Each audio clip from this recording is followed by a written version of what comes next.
Welcome to Unit 7. There's a lot going on in this unit that focuses on students with disabilities in American education.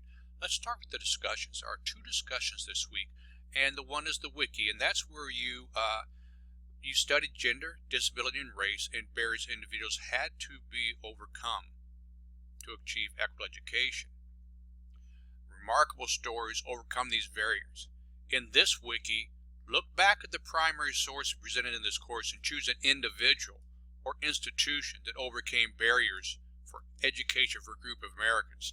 So individual, of course, would be someone like Frederick Douglass, born into enslavement, who self-educated, rose to national prominence. Or an institution might be like the Haskell Institute just outside of Lawrence, Kansas, that has worked with Native Americans to provide higher education as well. So it can be an individual institution that you're interested in.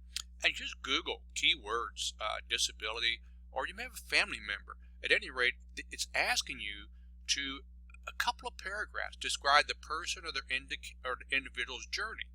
So that's a case study. It's an example of a mini case study that you might work on for the final. The other discussion deals on students with disability in American education.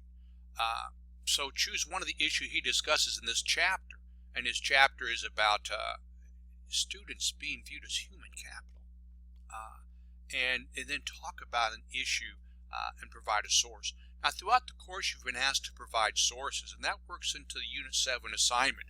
Now, the Unit 7 assignment asks you to create an annotated bibliography of at least 10 sources. They should be both primary and secondary. And again, a primary source is of the time.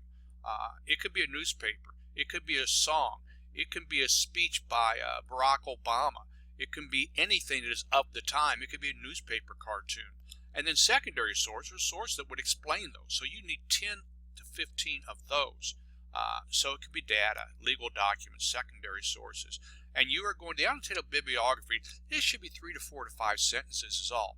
The full APA reference, review and justify the classification, tell why it's a primary or secondary, describe the source material, and discuss why it's valid.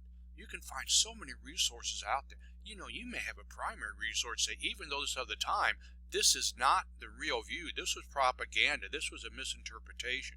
So this annotated bibliography should relate to your final project. It is a research you're going to use for your final project. So it's a great week to get that final project research done and to kind of look at other couple issues as well. Appreciate your participation. Look forward to your ideas again with these very important topics we are discussing in American education.